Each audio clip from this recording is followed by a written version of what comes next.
All right, Cade, thank you very, very much for joining us. We'll have Nathan Baird be our leadoff hitter for this one. Nathan. Hey, Cade, kind of maybe take us through what this last year has been like for you and making the transition from, I think, someone that everybody respected as a football player to a tight end who can help this offense. That's a good question. It was tough at first, I guess, but I mean, coming from the offensive side of the ball in high school helped me out a lot. Once I got the ball back in my hands and got through the mental part of it, it went pretty smoothly. All righty, let's go next to Dan Hope, 11 Warriors. Yeah, Cade, what do you think are the biggest things that, maybe you didn't know about playing tight end at this time last year, but you've now improved on now that you have a year of development under your belt? Just the whole mental aspect of it. I mean, high school, it was pretty much just give you the ball and you find space and do it yourself. I mean, here, a lot more. I mean, you're a lot more under control, a lot more rules you got to follow here, and you got to play within the system. All right, we'll go next to Austin Ward. Austin.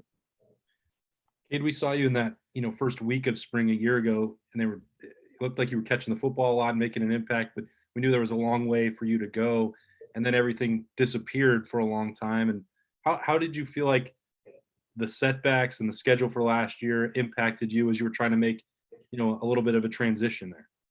I didn't really look at it as a setback, to be honest with you. I mean, I was home.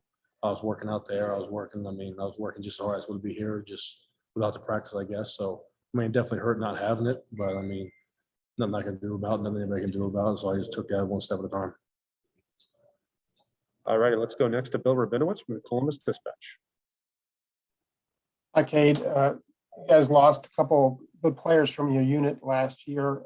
How big a role do you think you can have? Obviously, Jeremy's a holdover, but there's opportunity there. How much do you think? How much do you want to seize that?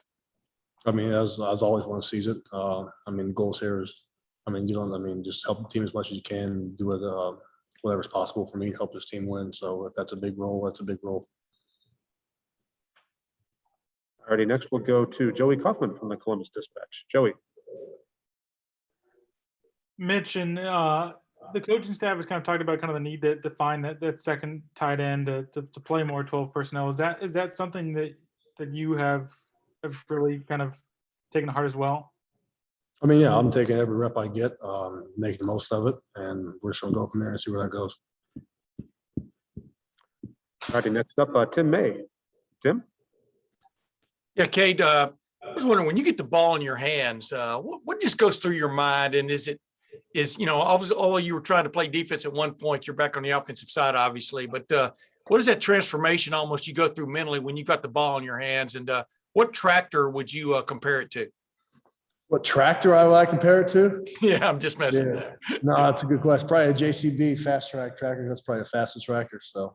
Is that the one with the treads on it? Yeah. Oh yeah, that's a big one. But go ahead, though. I mean, what is it like when you got the ball in your hands? Do you feel more like a football player? I don't know. Explain it.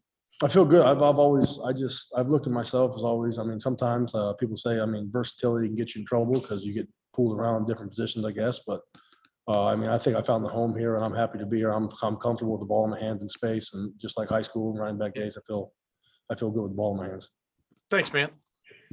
All right, I got time for two more. We'll first go to Patrick Murphy. Patrick.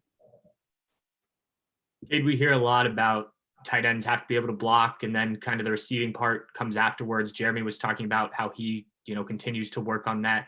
What area was most difficult for you when you got to the offensive side of the ball, and how do you feel you've improved since?